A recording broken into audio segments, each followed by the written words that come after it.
Welcome to Kenton's videos. Enjoy the video. In this video, I will explain how to mod Crash Bandicoot N, Sane Trilogy. Modding lets you transform your game, adding exciting new content like custom character skins or even entirely new levels. It's a fantastic way to extend your gameplay and discover fresh experiences beyond the original 3 games.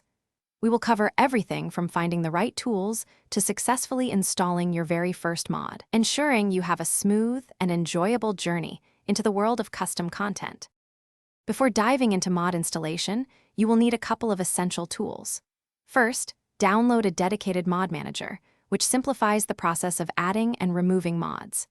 Next, head over to a well-known modding community website where thousands of creative modifications are available for free. Always make sure your Crash Bandicoot N, Sane Trilogy game is fully updated to its most recent version to prevent any compatibility issues. Now let's install your very first mod. Begin by downloading the mod file, which is usually a pack extension from your preferred modding site.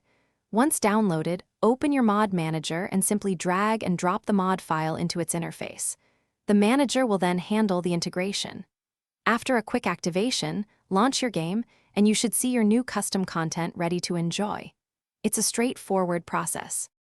To ensure a smooth modding experience, here are some crucial tips.